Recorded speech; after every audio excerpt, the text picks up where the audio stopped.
No such thing as an ethnic Swede, as half of Viking capital were immigrants according to the Swedish research community. The new findings from Sweden's medieval capital of Sigtuna, dubbed the Viking Age Scandinavian Shanghai, challenged the stereotype of Norsemen as being immigrants and invaders.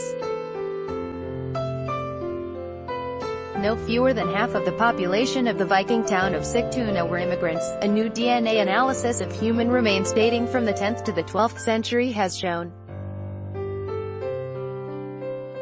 The study, the largest of its kind so far carried out in Sweden, combined DNA analysis and the strontium analysis of teeth to build a detailed picture of where the people had come from. This study found that approximately 70% of Sigtuna's female population were immigrants, as were 44% of the men. Half of the 38 people whose bones and teeth have been genetically tested came from an array of places, each more remote from the Lake Mälaren area than the next. Apart from fellow Nordic countries Norway and Denmark, the inhabitants' places of origin included places like northern Germany, the British Isles, Central Europe, the Baltic states and even ancient Rus. Read more. Alas for all Muslim Vikings get dismissed a stretch of imagination according to Maja Kravinska, the researcher at Stockholm University who was the primary author of the study published in Current Biology. The findings challenge the Vikings' image as being immigrants and invaders. We're used to thinking of the Vikings as a traveling kind, and can easily picture the school books with maps and arrows pointing out from Scandinavia, as far as Turkey and America, but not so much in the other direction, Kravinska said in a press release issued by the university.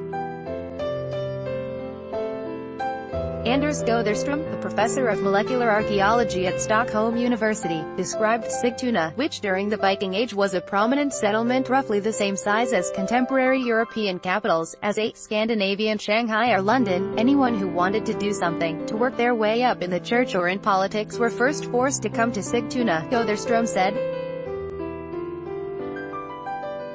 According to Götherström, the genetic diversity of Sigtuna's inhabitants is on par with that of Roman legionaries in England, who hailed from various parts of the Europe and beyond and were an extremely heterogeneous group. Read more. In Thor We Trust, Swedes revive back to the roots Viking heathenry. I especially like that we find second-generation immigrants among the buried, Götherström said, praising Sigtuna's cosmopolitanism. According to Götherström, one of the leaders of the Atlas project, whose goal is to map out Sweden's demographic history, this proved that ethnic Swedes actually didn't exist. Something genetically Swedish isn't a thing, he said, as quoted by the Metro newspaper. We've pieced ourselves together from parts taken from the whole world, and the more we study this genetically, the more we see that people have been moving around the place the whole time. Sigtuna, a picturesque lakeside resort of 8,000, was one of Sweden's oldest cities, founded in 980 by the country's first Christian king, Olaf Skotkonung.